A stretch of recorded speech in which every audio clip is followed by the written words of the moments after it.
is Phil Rees. I've spent much of my career meeting men and women called terrorists in the West. It used to be said that one man's terrorist is another man's freedom fighter. But after 9/11, that seemed to change. Either you are with us, or you are with the terrorists. Western politicians list dozens of terrorist organizations. I'll be breaking bread with those labeled terrorists by the West and ask, when does a man have the right to fight without being called a terrorist? I'm in a region of South America where few outsiders dare enter. The Colombian government has abandoned this remote jungle.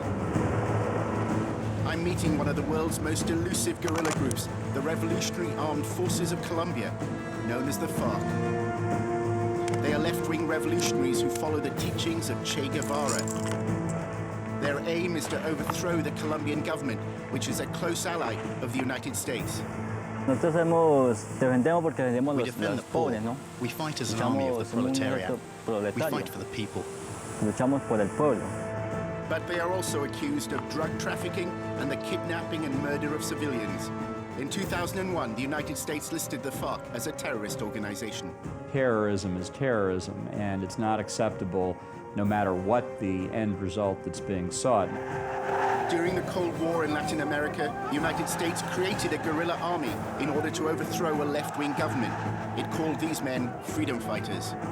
The tree of liberty has at times to be irrigated with blood. So is the war against so-called terrorists in Latin America simply another pretext for US military intervention in what it considers its backyard?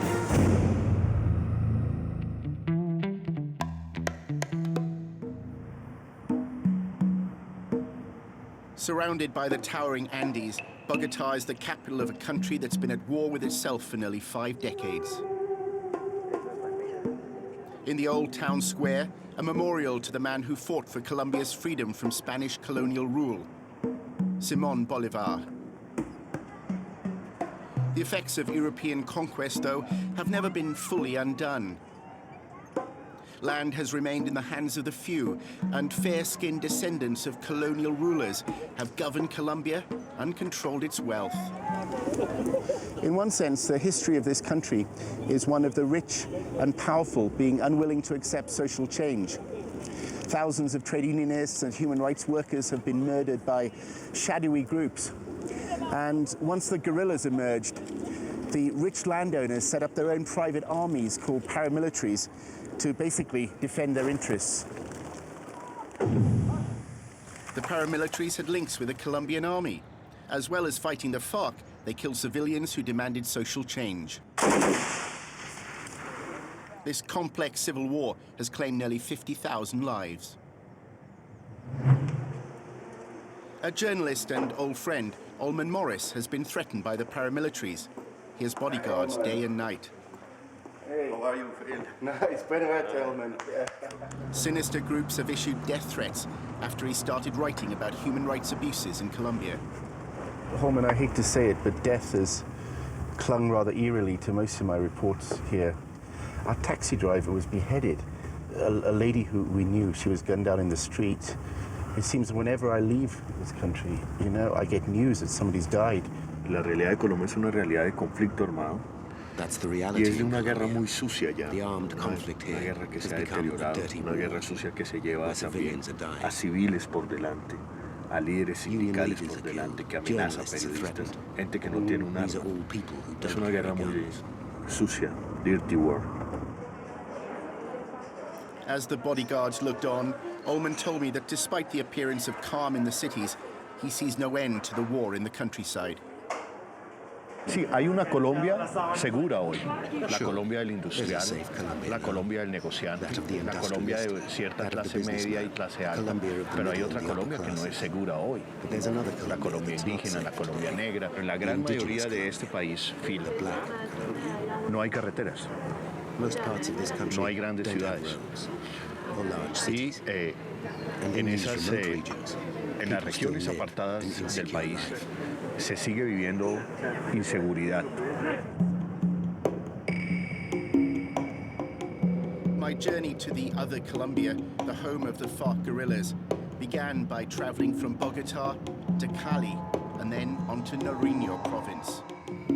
This is a remote region where small isolated villages are dotted along the vast rivers of the equatorial jungle. There are no roads here. The only transport into town is by boat.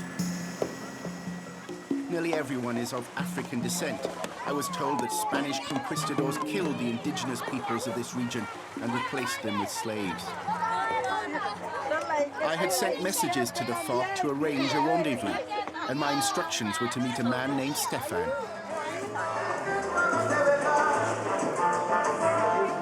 In this region, most local people do not see the FARC as a threat. It is the police who are the outsiders.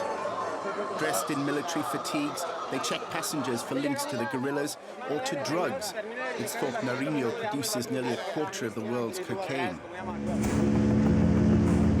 The next morning, I joined Stefan and we headed up the Patilla River towards guerrilla territory.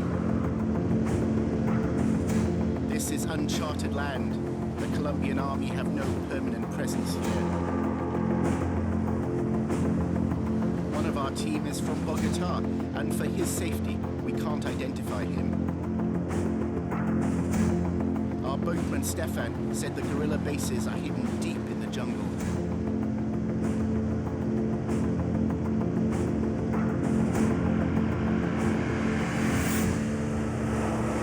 Well, we've been traveling up this river for about 6 hours, and we also were detained briefly by the Colombian military, and they warned us there were guerrillas up ahead, and that I could be kidnapped. They were actually very polite about it all, but they insisted that we sign a document saying that my life was in my hands if I went up the river.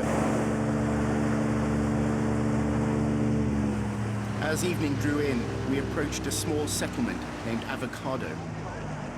But in this region, little fruit is grown. The only crop on the surrounding hillsides is coca. The veins of the coca leaf provide the raw material for the manufacture of cocaine. Few outsiders visit Avocado. We weren't really welcome, and they told us to stop filming. There was no choice, though. We had to spend the night here. Stefan assured me that everything was okay, even though villagers later told me that if I was kidnapped in these parts, I'd be worth $500,000. That night, I recalled a meeting a few days earlier in Bogota with a man who'd been held hostage by the FARC for 7 years. The kidnapping of civilians has brought Colombia's civil war from the remote jungle into the homes of the rich. Hundreds are imprisoned in barbed wire compounds. The FARC send video images of their captives to relatives with demands for ransom. Amongst them was Luis Eladio Perez, a senator in the Colombian Congress. For long periods, he was chained to a tree. Es haber estado en el infierno. Sin duda, 7 años. It was like being in hell. 7 years in that situation and under very difficult Yo conditions. personalmente tuve un momento en que pensé que era mejor acabar con mi vida. I personally had a Creo time que when I mi thought it would be familia better to end de my own alguna life manera podía so that my descansar family could rest and stop y suffering. no sufrir más de Death esa would also have situación. brought me some peace. Y también para mí al final era un descanso. Luis's family was featured in a television documentary while he was kidnapped. Ángela y mis hijos estaban pasando por una situación muy difícil. Angela and my kids were going through No very hard veíamos salida times, por and we ninguna didn't see any way out of our parte situation. a nuestra situación. Luis regained his freedom after a deal was struck in February 2008 between the FARC and the Venezuelan president, Hugo Chavez. Ya ni me acuerdo qué pensaba, pero lo único I que don't know sé what es I was que thinking, creo but no when I haber was released, it recordado was the un happiest momento más moment of my feliz en mi life. vida como ese. Cuando When I came salgo out,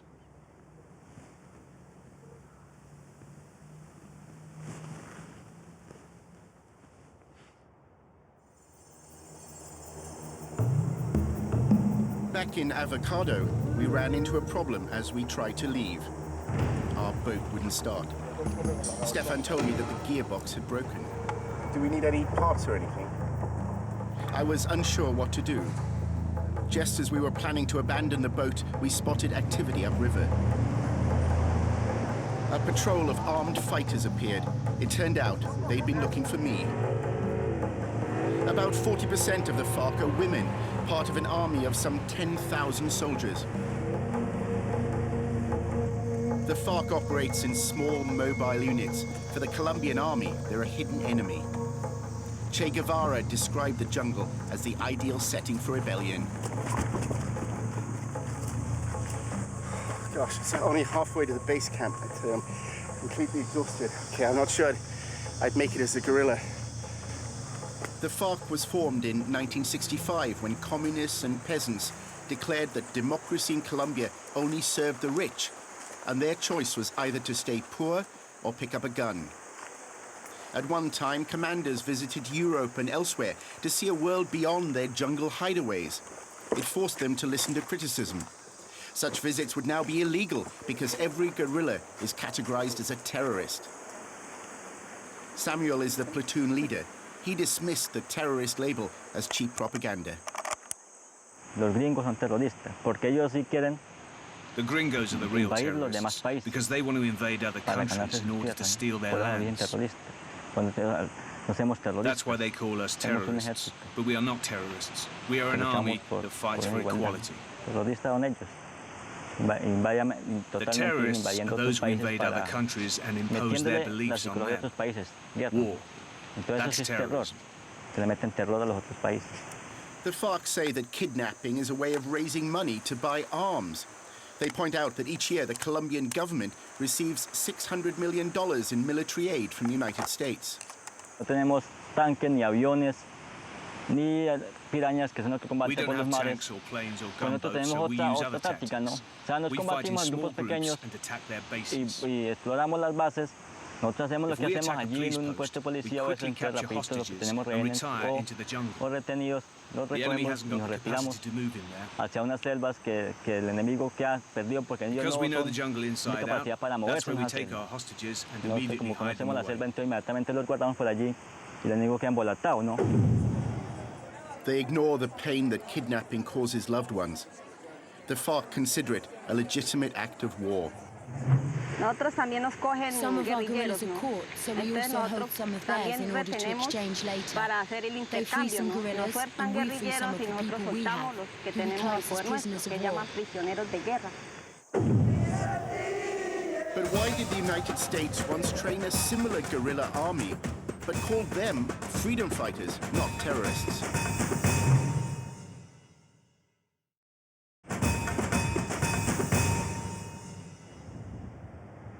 The statue of Augusto Sandino dominates the skyline of Nicaragua's capital, Managua. In the 1920s and 30s, he led a rebellion against US troops who had set up bases in Nicaragua. 2 generations later, his followers, the Sandinistas, toppled a dictatorship and later won elections. But for the United States, there was a problem. The Sandinistas and their leader, Daniel Ortega, had the support of the Soviet Union. In those days, communism was said to be as much of a threat to the United States as terrorism is today. In 1981, the US established a counter-revolutionary army, the Contras, in order to overthrow the Sandinistas. But the Americans needed a reason for financing the rebels. They found one in an obscure airstrip that the Nicaraguan government was building. The airstrip was actually the longest in Central America and the only one capable of accommodating Soviet bombers. So the Reagan administration said that therefore Nicaragua was a potential threat to the United States. So because of this strip of concrete here, the United States said that it had the right to topple the Nicaraguan government. Reagan declared a national emergency because of the threat to the national security of the United States posed by the government of Nicaragua. And he went on to say that the Nicaraguan army is only 2 days away from Texas. We're practically on the verge of being destroyed. The leader of the Contras was Adolfo Calero, an American-educated Nicaraguan businessman. He gave his fighters a guidebook illustrating the tactics that a freedom fighter should use to oust the government.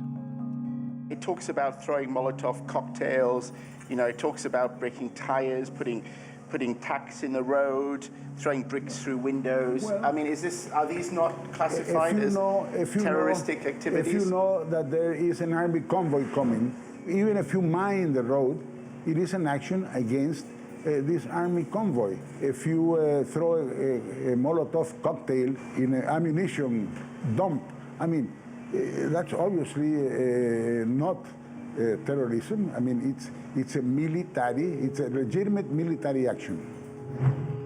The CIA also issued a secret document that outlined what it deemed acceptable tactics to overthrow the Nicaraguan government.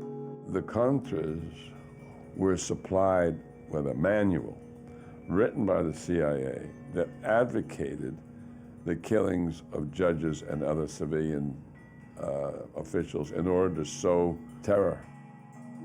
If you look closely at the US-run terrorist acts in Nicaragua, they're very explicitly fit the definitions of terrorism.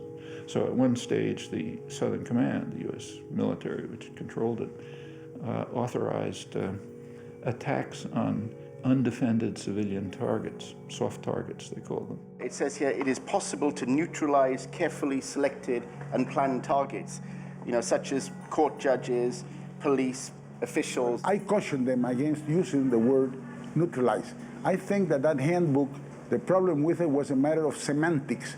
It was not a matter of instructions there. But neutralize to most people would mean to kill. Neutralize for me could mean to render their actions useless or worthless. Neutralize means kill. I mean, there's absolutely no doubt that that's what they mean. That's a term that clandestine agencies, certainly the CIA and others, have used for decades. I mean, I can neutralize your effort by breaking your camera right now. I mean, I neutralize your efforts. Huh? But you also talk about... I don't need to kill you. He knows better than that. It's just a pretext. Adolfo Calero is a highly intelligent man. I know him well. And until he got seduced by Ronald Reagan, he was really quite prudent and measured. But he was so thrilled by the high level of tension that he lost his bearings.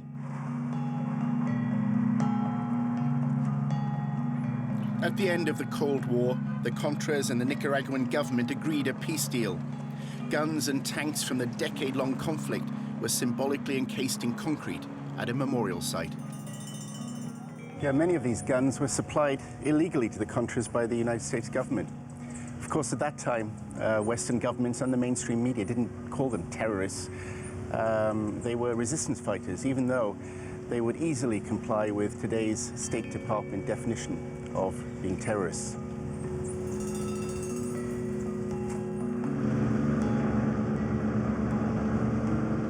During the Cold War, left-wing regimes in Latin America received funding from the Soviet Union. After the fall of communism, the money dried up. But the FARC found a way to survive: cultivate coca. I was on my way to a coca farm in Colombia's Nariño province, a region under the FARC's control. The farmer allowed us to film as long as we didn't show his face. Nearly half of the world's cocaine is produced from coca grown in areas controlled by the FARC, providing the guerrillas with hundreds of millions of dollars each year. Farmers pay the FARC a part of their income, what the guerrillas call a tax. According to the United States, this coca farmer is a terrorist because he's helping to fund the FARC. Since the FARC was listed as an international terrorist organization, it's been illegal for anyone in the world, even left-wing opponents of the Colombian government, to finance them or support them in any way whatsoever. So they say they have to, by definition, raise money illegally, and therefore they do it by selling cocaine. And it's also with some amusement that FARC leaders say privately that the last Marxist guerrilla group in the world is being financed by well-heeled partygoers in the United States and Europe. Adding petrol and cement to the crushed leaves extracts the liquid that will finally be transformed into cocaine powder. When I asked one of the guerrillas about the cultivation of coca, he was unconcerned. If people in the West buy cocaine, he told me, why should it bother the FARC? The guerrillas I was with seemed like soldiers from a national army. They didn't fit the conventional image of a so-called terrorist organization. They also seemed well organized. Lunch had been delivered by boat. What is this? Plátano. Plantain. Okay. They asked me if I was enjoying the meal. Well, I tell you, this is the first time I've really had yuca and plantain in this form. So, no, it's tasty. Perhaps I didn't sound too convincing.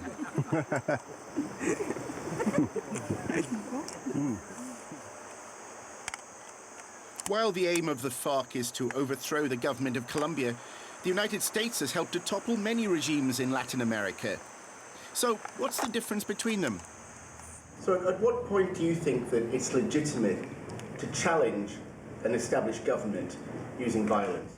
It's legitimate to challenge a government that forgets about the interests of the people, that forget that governments are for the people. I think that when that happens, it is absolutely legitimate to challenge that government and to overthrow it, if possible. But that's exactly why the FARC says it has the right to overthrow the Colombian government. So why call them terrorists? I'm always skeptical about defining that movement as terrorist. I mean, it's hard for me to see that the FARC is any more terrorist, if you will, than certain parts of the Colombian army. Remarkably, even a former captive agrees that that terrorist label is pointless. The fundamental ingredient in the FARC is misery, poverty, the lack of opportunity, and the huge inequalities that exist in Colombian society. If to be poor is a terrorist, if to be miserable is to be a terrorist, then of course the FARC are terrorists. But that's an expression that would have to be carefully evaluated by those around the world who, with double standards, say who's good and who's bad.